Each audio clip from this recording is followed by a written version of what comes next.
After Columbus's voyage of discovery, the Spanish started sending treasure fleets back to Spain. And they did that for more than 300 years. 300 years of treasure fleets going right past our little island here. And if the pirates didn't get them, sometimes the hurricanes did.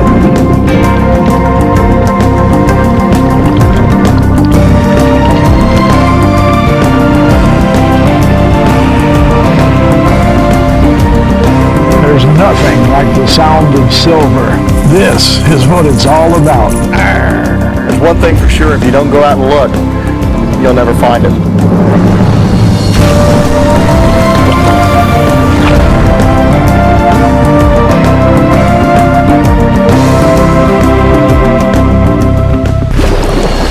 Captain's rules. The location of all sunken treasure is secret. Navigational coordinates will not be shared. Any clues regarding these locations are probably false.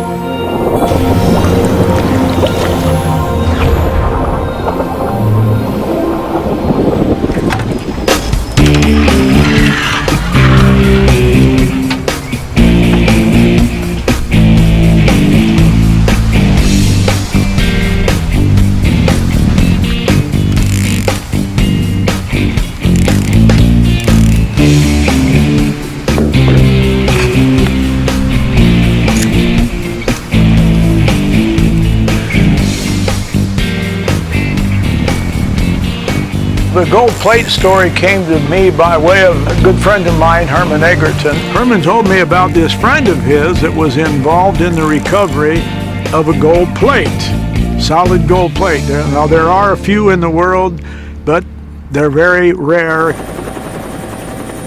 So as the story goes, Herman's friend and two of his companions were diving about 50 miles from Key West. They said there was a big ledge there. Anyhow, they were on the bottom. One of the man's companions found a gold plate, solid gold plate, 22 karat gold, intricate design on it, obviously from a Spanish galleon shipwreck. He got very excited, and I don't blame him. I would get very excited. So he grabs the gold plate, he swims to the surface, but he goes way too fast, and he embolizes. And 2 hours later, he was dead from it. And they never went back to that site again, either to fish or for any other reason. One of the main things that you must do when you're scuba diving is breathe. Never, ever hold your breath. As you go down in depth, the pressure increases and the air becomes denser. It's going to become denser in your tank, and you're going to be breathing denser air. When you come back up, the air becomes less dense or can actually grow. Well, that's the same type of thing that happens in your lungs.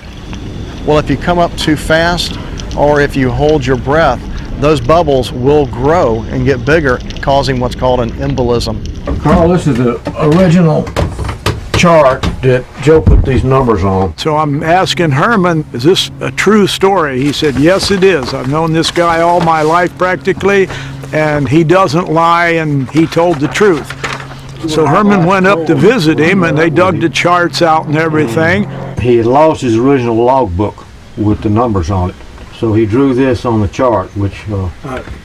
He drew it. He drew this. Okay. Yeah, these are his marks on there. So Herman came back. Now we're studying the charts. The man had told the story again to Herman to pick up, any little tidbits of information. Now, as of the two different areas, I assume he dove both of them, and I think what you're telling me, his best recollection is this site in here. Right. That's the one. And when they first dove this spot, they came up with 1,700 wreckage pieces, small pieces of wood with bronze nails in them and spikes and stuff like that. And that's when he said, wow, let's check this out. They didn't find the plate on that first trip. And then the next time they went back is when they found it. That's probably one of the best things you could ever find on a Spanish galleon. Yeah. I think there's only like 3 of those things in the whole world. Yeah. And you're talking about something extremely rare, extremely valuable. And was probably sold to a collector, a private collector. Knowing the guy was a commercial fisherman, it probably went pretty cheap, If you say you offered a commercial fisherman $10,000-$20,000 for a plate or something like that, well, you know, it's a pretty good hunk for him, you know. The gold plates were probably made by Chinese artisans. The Spanish imported lots of Chinese artisans, and any of the intricate gold work that you see probably was done by the Chinese. Good example, this is a piece of what they call rosette chain. Little handmade links that look like little flowers, and all hand soldered together one at a time. I showed this to my jeweler that does the bezel work on my coins, and I said, Joey, how long would it take you to make a chain like this? And he's looking at it, he said, the way they made it? And I said, yeah. And he said, I'm not going to live long enough. And he's a young man. You really got to appreciate what went into all this. For over 300 years, and the Spanish are top dogs in the whole world. And this is just one aspect of what they did. The gold plate was found near the path of the richest and most famous sunken galleons, the Atocha, Margarita, Right there. and still missing sister ships of the 1622 fleet. I bet you $1 that whole area is scattered, and not just with 1622 material. You figure 300 years of fleets going by there? Yeah, it's a virtual graveyard down there. The most famous Spanish fleet that sank in or around the state of Florida was in the year 1622. And of course, the Atocha, probably the most famous Spanish galleon of all time. The two fleets, the first one with the Atocha would start here in South America and sail to Havana, and at the same time another fleet from Mexico would leave Veracruz and follow the Gulf Stream currents around to Havana. Then they formed one big fleet. They jump into the Gulf Stream right in here. That was the worst part of the trip because it's so narrow and all the reefs. 2 days later, a hurricane got them, and now they're scattered all over the Florida Keys. They extend from right here near the Marquesa Keys. Nearest wreck to that is the Margarita, and then the Atocha is nearby. And then all the way out here to Fort Jefferson, where the Rosario, which was the third major galleon in the fleet. So somewhere in between is, we believe, is where some of the other missing ships are. In fact, the gold plate story came from right in between the Rosario and the Margarita. So logically, I thought this could be it. So by process of elimination and all the clues we can put together, we've determined that we believe the best place to look is right in this area. And that's about halfway between all of the known 1622 material.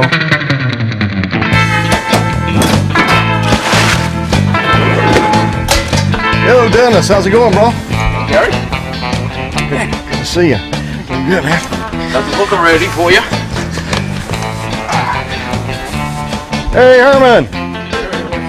There you go, man. Thanks.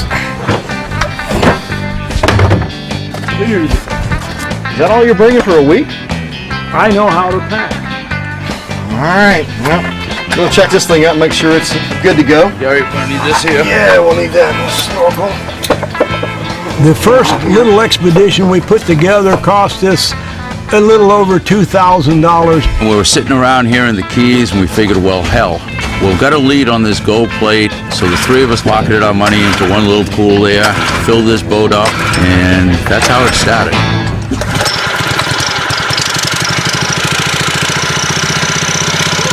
We've put together the hooker rig, which has a 100-foot hose on it. We got air! It's used for diving in under 30 feet of water that delivers air down a hose. And the advantage of that is on a gallon of gas, you can stay down 2 to 3 to even sometimes 4 hours.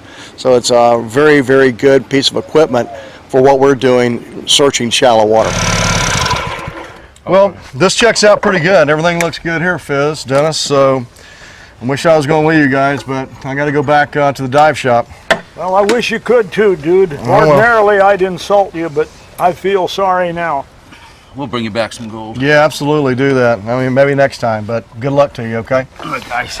Dennis is the organizer. I admit I'm not a very organized person. So Dennis is the organizer. I did the diving. Herman's the boat captain, run the boat, and he did the cooking as well. And I mean, good meals. Okay, go ahead and push the back out. Okay, Herman?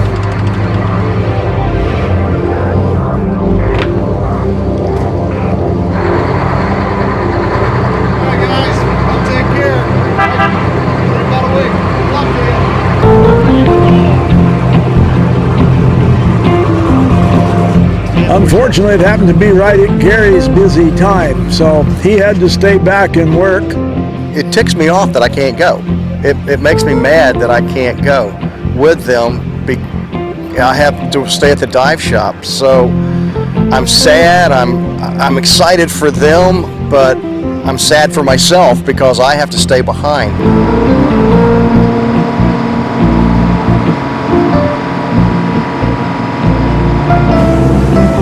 There is one redeeming feature of the whole thing, though. I mean, I know that if there's anything out there, they'll find it. There was a little hurricane came across the tip of Cuba and went on over to Yucatan. And we said, this is it. We're going to hit the tail end of that. And we took off. And it worked out perfect.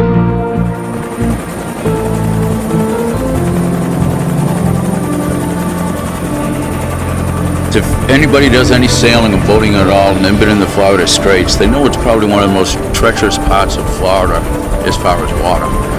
You can go out there and be as calm as we're looking at right now. In 15 minutes, you're going to have 10-foot seas. And you don't know where they came from because it's not on the weather report. And there's no place to run out there. I've worked down in that area before, back in 1982, and I'm telling you, in the summer months, it's a beautiful place to be. So off we go to these two spots on the chart. I always give the wrong locations. If it's really, say, 50 miles offshore, I'll tell people it's 60 or 70 miles offshore. This boat was originally a shrimper, and Herman converted his boat for a living after he retired. Well, shrimp boats aren't very fast, so this boat only goes about 7 knots, and you're looking at a distance of about 140 miles. It took us almost 2 days to get there. We're looking right at 30 feet now, Herman, so this should be about it.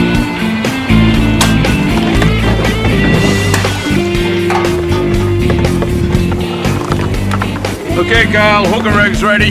90% of the shipwrecks I've worked on are in shallow water. And by shallow, I'm talking 20 feet, 15 feet, 10 feet. And some of the best material we've ever recovered has come out of about hip-deep water.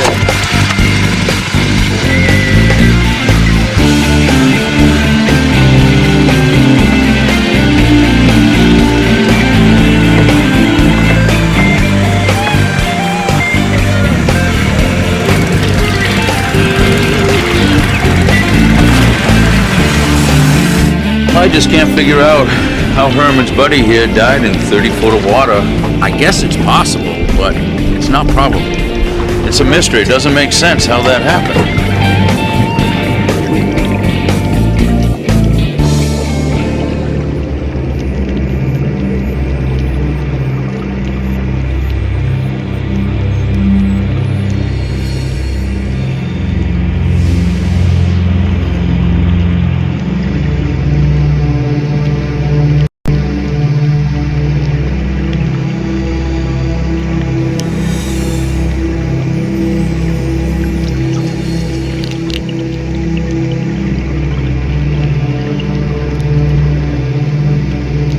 The coral heads were just dynamic formations. I've never seen anything like that in the Gulf of Mexico. Of course, I took a good look around because on the flat rock you can see easy.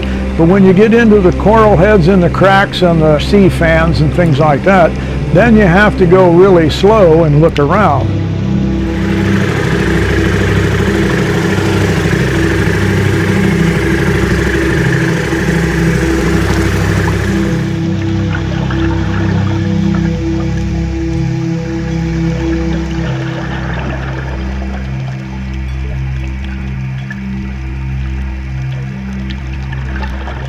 What'd you find, guy?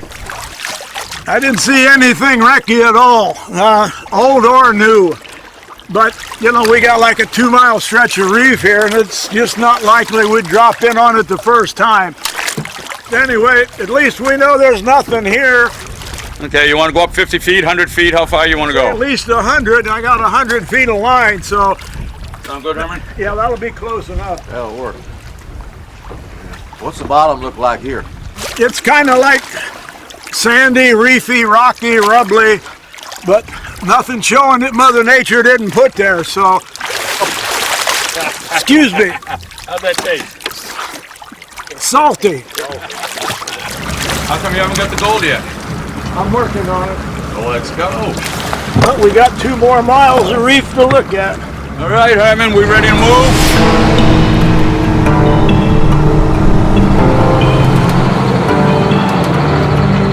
All right, guys.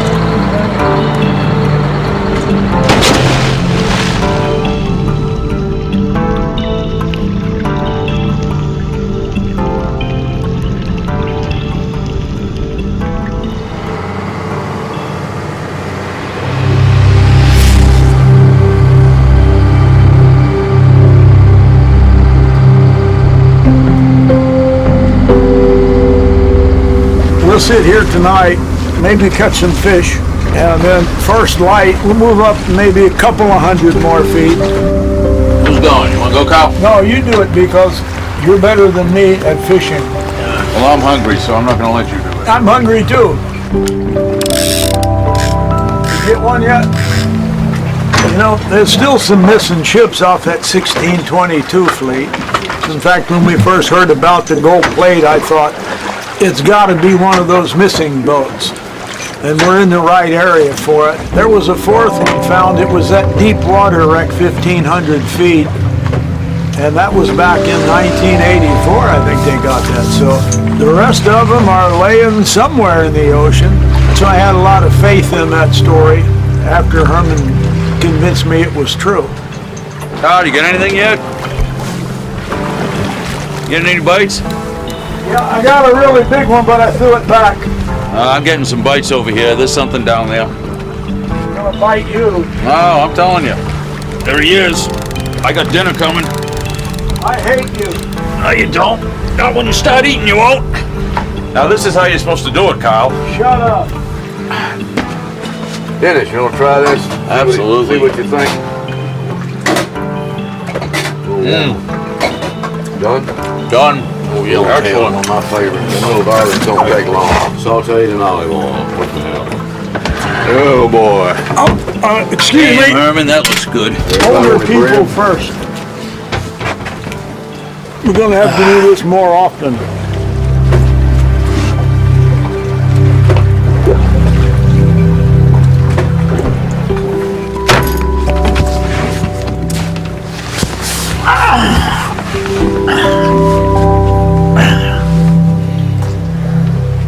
Good night, John boy. You always take up the whole deck.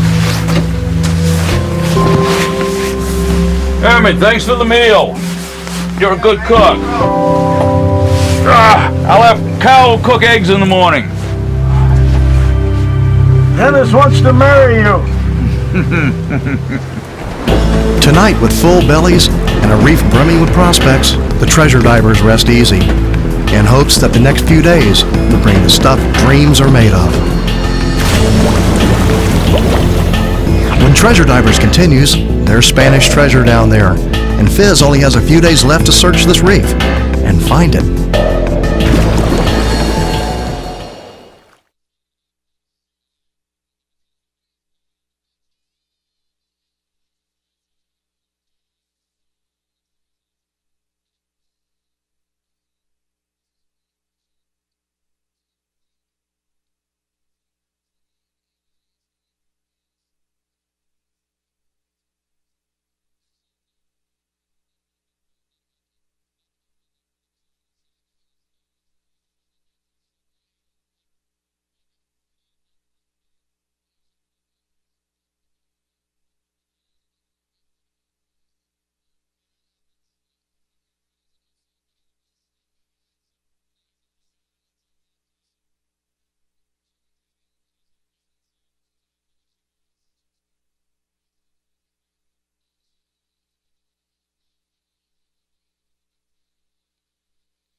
20 years ago on this reef, a scuba diver met his maker bringing up a solid gold plate, rare treasure from a sunken Spanish galleon.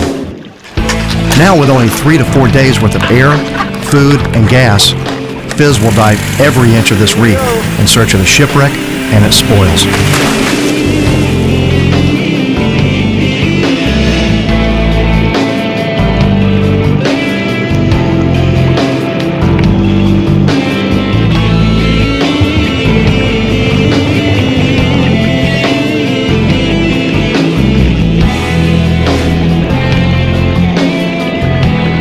We're just now getting a good start on this reef. We've still got more than 1.5 miles of it to cover. And if there's old wreckage here, of course, it'll be hiding.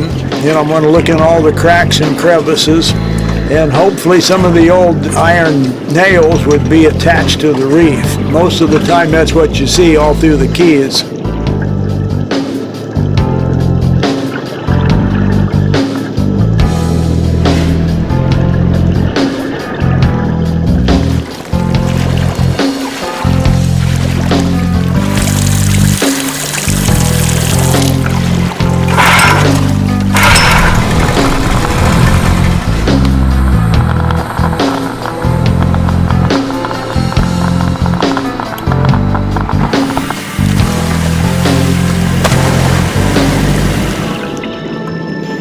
The odds on finding any treasure are usually very slim, but if you go through the process of good archival research by a qualified archivist, your chances increase many times, because what the research does is narrow that big ocean down to a smaller part, like maybe 30 miles. From all the clues we had from Herman's friend, we knew we were in the vicinity of the site, but everything was clean. Flat, hard bottom rock, nothing, and I mean nothing. That's where that water's getting a little colder. There you go, dude. Thanks, mister. Well, nothing new, nothing exciting. Another dry hole. Yeah, you could call it that. So what's the plan? Might as well pick up the anchor and take another like 200 feet maybe. Just keep looking. Herman, we ready to go? Whatever you say. I'm ready.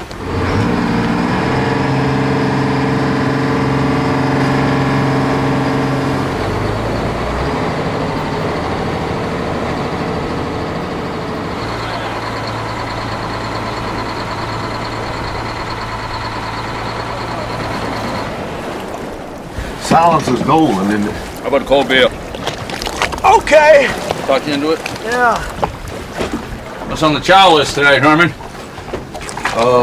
Grouper, I think. Fresh grouper, huh? I'm ready. Good day for sailing. It's a good day for getting rich.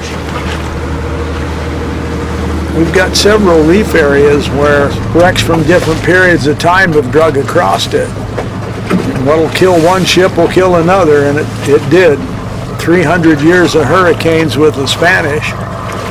Anywho, we're going to jump in here and take another look and continue on down the reef.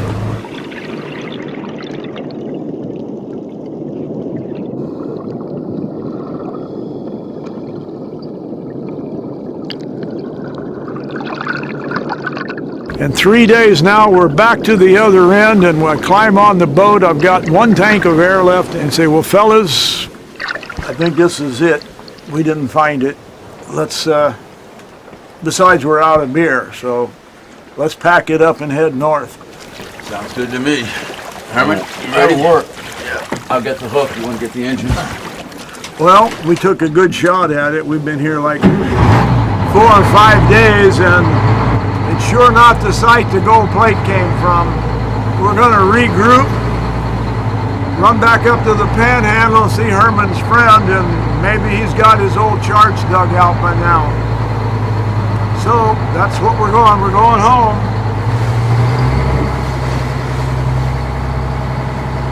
So we pull in the anchor, start to drive off. And when we came off the south end, the bottom machine went crazy. It dropped from 30 feet to 70 feet.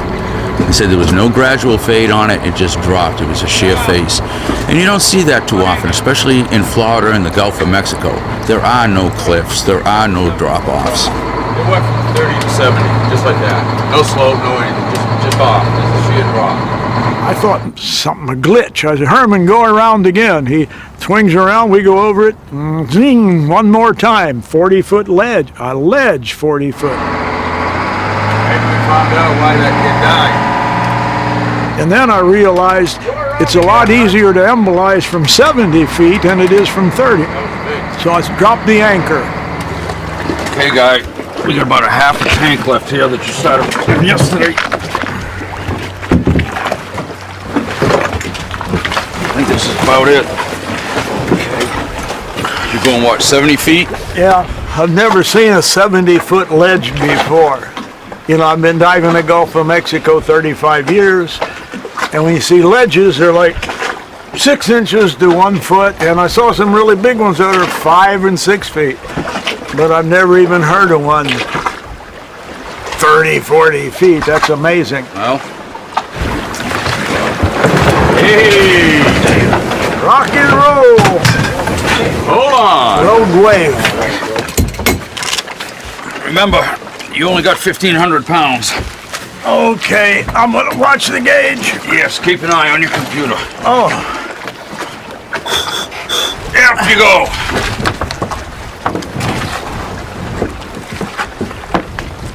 Make sure you got air. good luck, boys. Here we go. Go get it.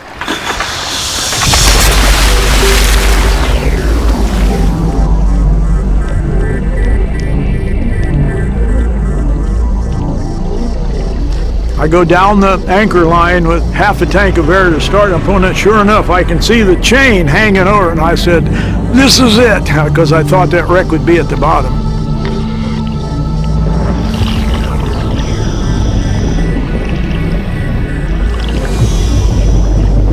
So anyway, I just push off, drop down another 40 feet. The visibility wasn't great. You know, it's kind of hazy, a lot of murky stuff in the water.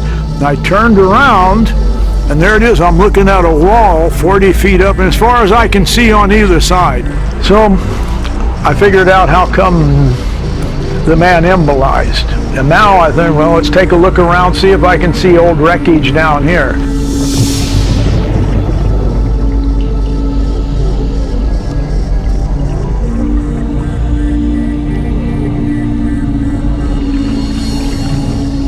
What I like in the Gulf of Mexico, and there's thousands of them, are ledges. I call them Mother Nature's riffle box because the ship sinks out there, and as it deteriorates and breaks apart, a lot of the pieces wash with the current. Wave action, like storms and things.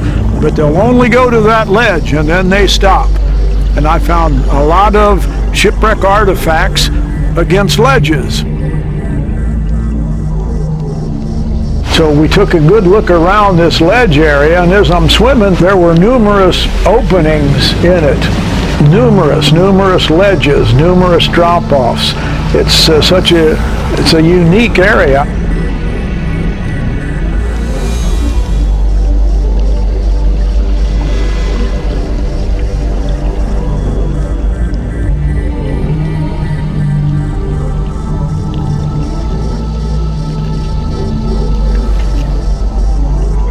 I hand fanned in a few places. The sand wasn't too deep. Found an old piece of pottery, and by old I mean it's older than even the Spanish pottery. I believe it's Calusa Indian, which wouldn't have been unusual. The Spanish would have taken pottery away from the Indians if they needed some. I'm trying to connect the dots. Pottery, gold plate, shipwreck. So now I'm running out of air.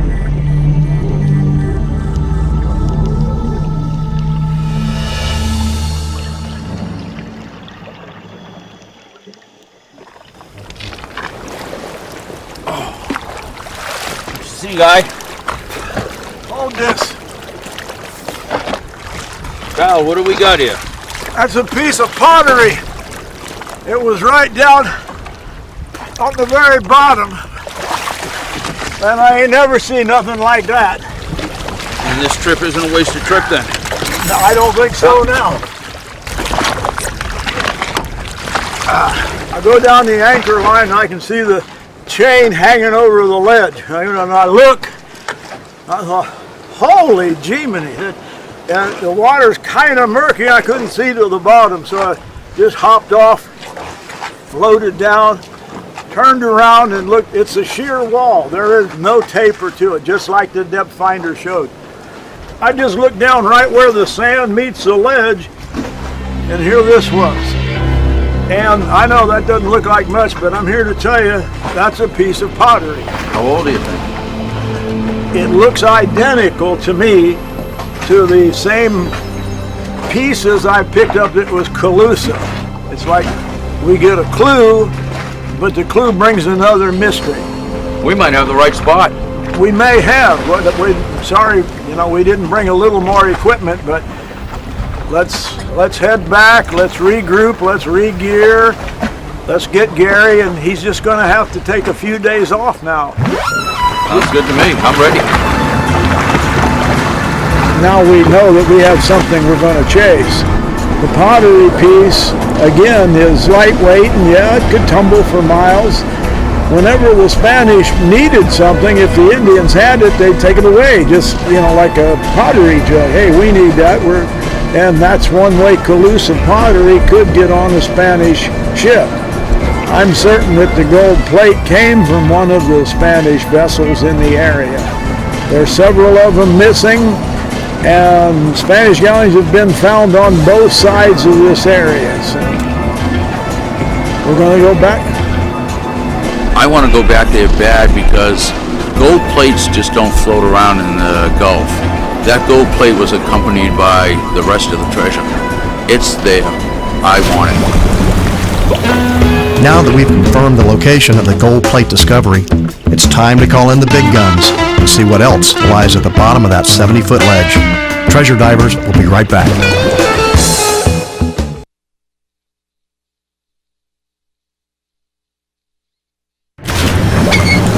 Comes up from 70 feet up to here. I started, like I said earlier, at the wrong end. I slowly covered this whole reef line. Anyway, by the time we got down to this end of it, that is the 40-foot sheer wall. While he fills me in on the week of treasure diving I missed, Fizz is anxious to show off what he picked up at the bottom of that ledge. What do you think the age of this thing is? He was telling about this piece of pottery that he found, and he was real excited about it. My guess is it was on a Spanish boat that crashed.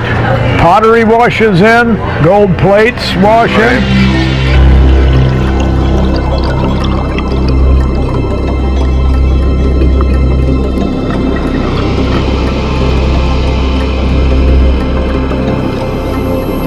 This could be one of Fizz's riffle boxes, where stuff could have rolled off the top of that reef, got into the hole, and that's where it could be.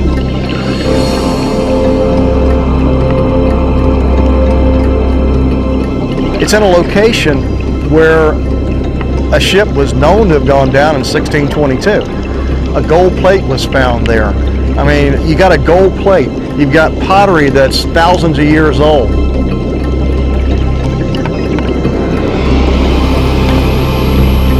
That's the mystery that needs to be solved.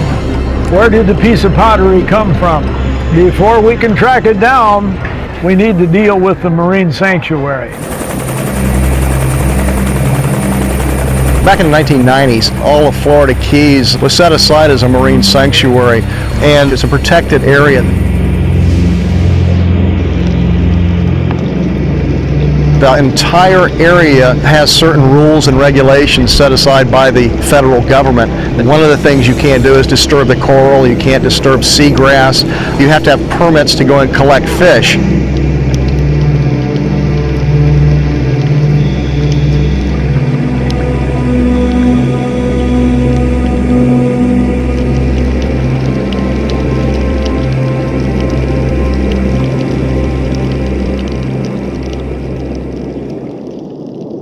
I've done some research into how we can get down there. We got to be permitted, of course, to go in there. There's a lot of paperwork that we have to do. and there's rules and regulations that we have to follow if we do find something down there. But I can get all that paperwork started. There's about 12 pages, I guess, of paperwork. Good. You start the paperwork. I'll start digging into the pottery origins a little bit more. That little piece of pottery right there could make some dreams come true. That's right.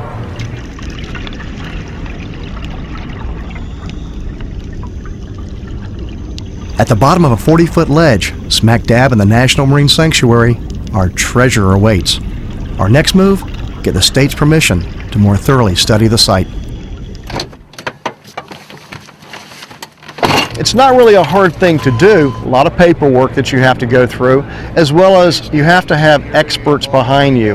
You have to have archaeologists behind you. You have to have money if you do find something, and the ability to bring it up and preserve it or restore it. We had all those things behind us, so the next step that I had to do was fill out the paperwork, present it to the Florida Keys Marine Sanctuary, get my permit, and then we could go out on the research vessel and start looking. Man, I'll work on getting this permit for you as soon as possible. Have a good day. All right, thanks a lot, Stephen. Take care.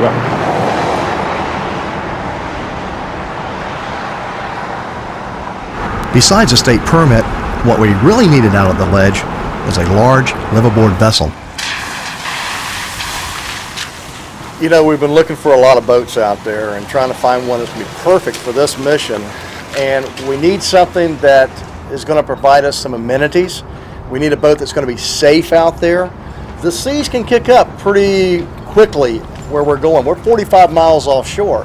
So the seas can get up there and become a dangerous situation pretty quick. So we need a boat that's going to be over 50 feet. Yeah, I'm down here looking at the boat right now. I don't think it's really going to be kind of what we're looking for. Hey, well, you know, it was worth a look anyway. So, so our search continues. Turns out Fizz heard from the treasure research vessel, New World Legacy. They want to mag our site. Looks like I'm on my way back to Key West to check out the ship. According to statistics, 1/3 of all the world's gold is laying at the bottom of the ocean.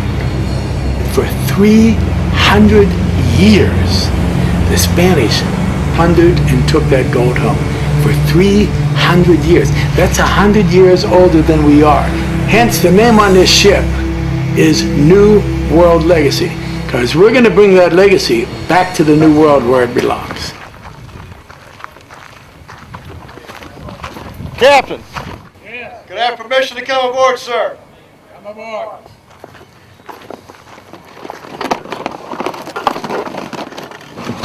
Un momento. At the bottom. Let me see if we're going to accept it.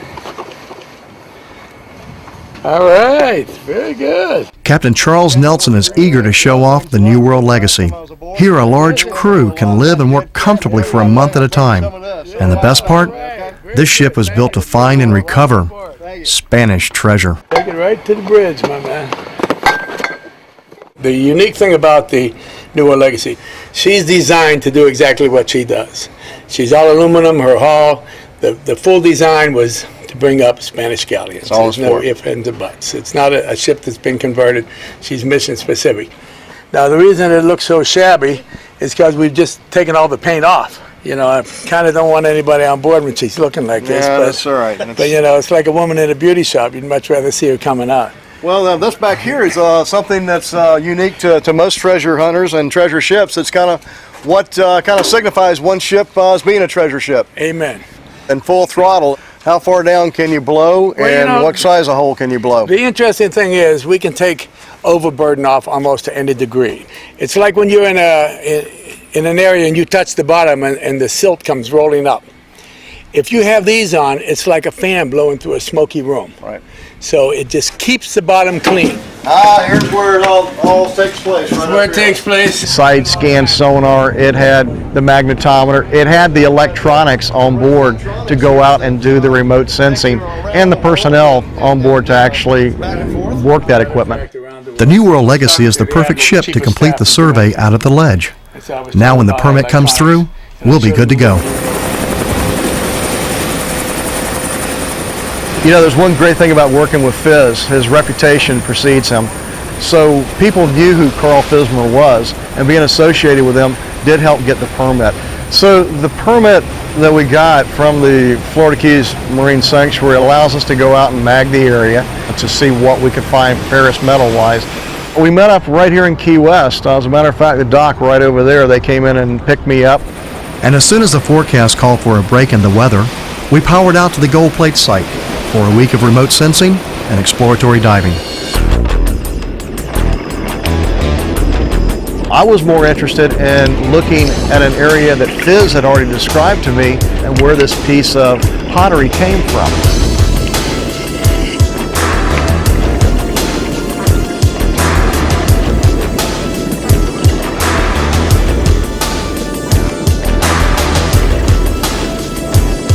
What I was seeing when I got down there was down at 70 feet, come back up to about 35 feet, and there was an entrance to a cave. As I went inside the cave, I looked straight up, and there was a chute or a fissure that I could actually go all the way into the cave and straight up.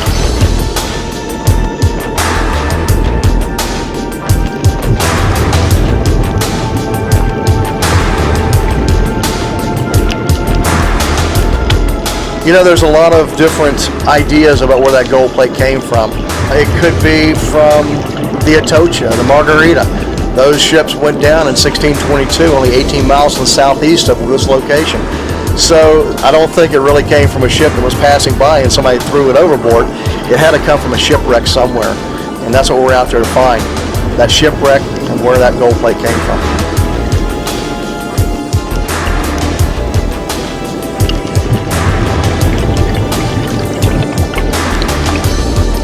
There's just enough time to spot dive some of the mag hits recorded by the New World Legacy before the treasure ship returns to Florida's east coast to work the 1715 fleet.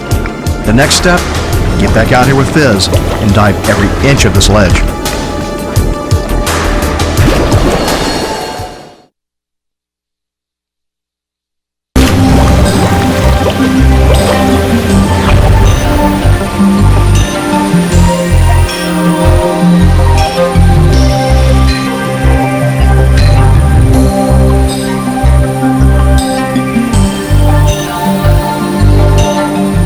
So after we went out and dove with a New World Legacy, it was hurry up and wait for the next expedition. So we were waiting for the phone call to when they were going to be back down in the area to go dive it and check out the rest of the magnetometer hits that we had already gotten down there.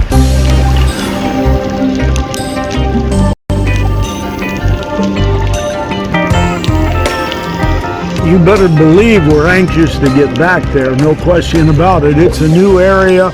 Gary, and it's good we've got Gary involved now, because he's the one that can go to the officials, the state officials. He already has, and we've already gotten permission to go out there. But I'm figuring in the interim, I'm going to be telling people that call me and are interested in involvement. I would say, we've got one site, I think it has a lot of potential. I picked up one small piece of pottery, but what I really believe is, once we just start hand fanning down there, we're going to see a lot more.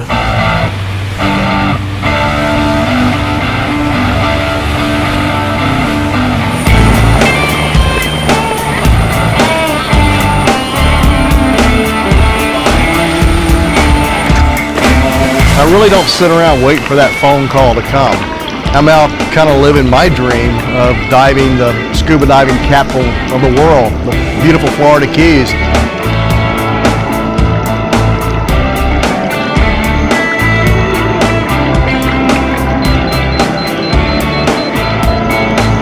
For 20 years I sat in an office and kind of dreamed of doing this, actually going out and diving. And now I get to do that. So although my dream is to treasure hunt and working with Fizz is a dream come true, I kind of have a sort of a minor dream of diving in the Florida Keys, which is what my job actually is.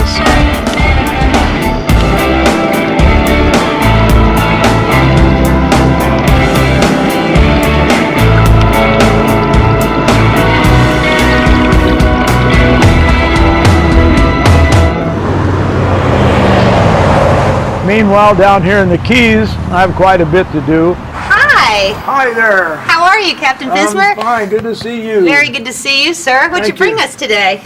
Well, you know, we were talking about the clumps, the coin clumps. This is a really nice one. That's about the best specimen clump off the wreck of the Conception. Wow. And I knew you needed to have, you know, some nice stuff for display, so I brought this in. Most excellent. Exactly what are these? Well, they're all 8 real coins, or pieces of 8, and they were minted in Mexico City circa 1640.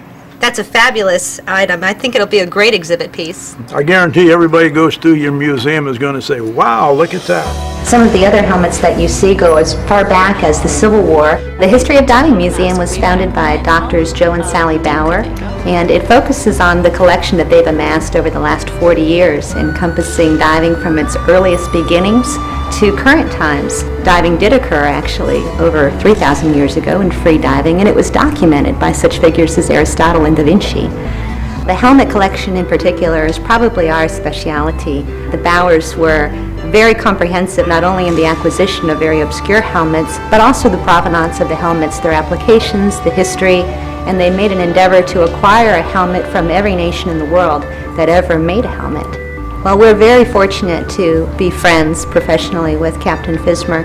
Carl has brought us a number of artifacts to exhibit here, and if it wasn't for individuals like Carl, a lot of these items would be remiss from the public trust.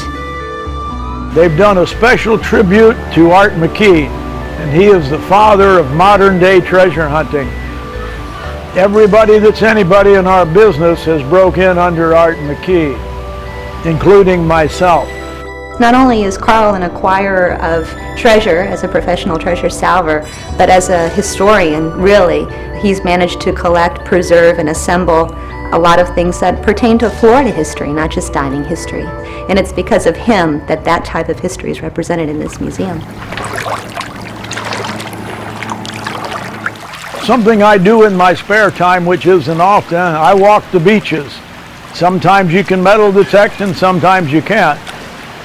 But I dare to say I've walked just about every beach from the Georgia border in the Atlantic all the way around the Gulf of Mexico at one time or another. I always feel better walking the beach. I don't know why. It's fun. That's why I like being in Florida. As we're waiting and waiting and waiting, I started to get a little nervous because time was passing and weather was starting to turn on us, and we were getting out of the time frame to go down there. All of a sudden, I'm looking on the internet and found out that the New World Legacy, which is owned by the Admiralty Corporation, was going bankrupt. That was the perfect ship to do it. It was a perfect crew to do it with. Fizz! I went and found Fizz to give him the bad news. Yo, Fizz! What? Got some news to tell you, man. No, it's not very good. Looks like we lost the boat. We're not going to be able to use the New World Legacy. Looks like the company went under. Went under? That's all I heard. Just like the company went under. I don't know. We don't have the ship now. It's just a lot of highs and lows, and that was a real low. Well, we had the arrangement made with the New World Legacy, and to tell you the truth, a lot of these kind of deals fall through, mostly due to financing. Actually, that company's been in business for years, and they had a big boat, a lot of equipment. I really thought it was going to happen this time. Unfortunately, they went belly up. But we made lots of preparations for this, and the deal did fall through. But it's not like those preparations aren't going to come to pass on another deal. I just kind of moved them to the back burner. Fizz kind of takes it in stride, and he's been through this a lot. I don't know about you, but I could sure use a beer right now. I know just the place. Okay, let's go have one. It's just as depressing. Thank you for bumming me out. Well, if that ain't all the luck, huh? Well, that's actually the rule rather than the exception, but I thought it was a shoe-in here. Them guys had tons of money. It's the breaks in this business. That's how it goes. Meanwhile, we'll scout around for another big boat. I think we should go to Plan B. What's that? I haven't made it up yet. Oh. Give me a minute. All right.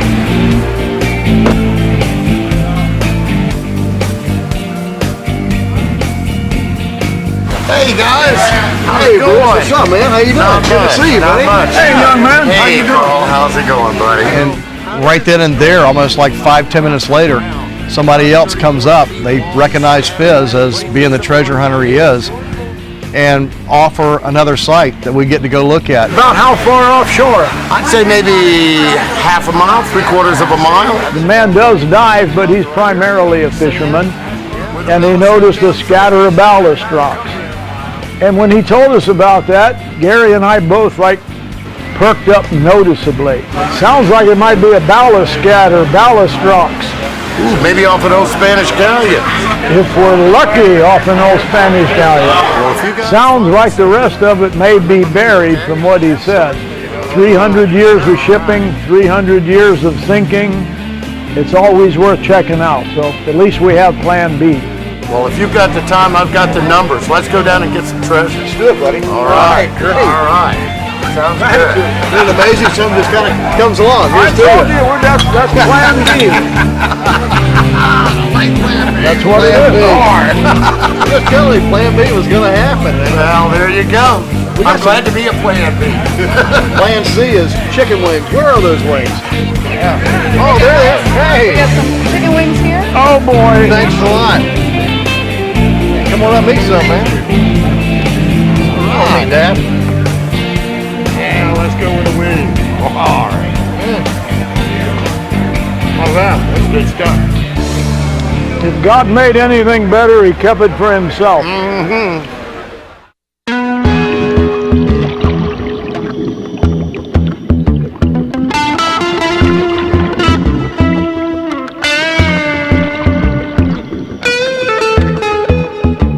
Why didn't you ever look on the back of the plate to see if it said made in China?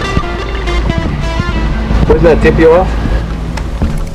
Julie, would you bring my pistol?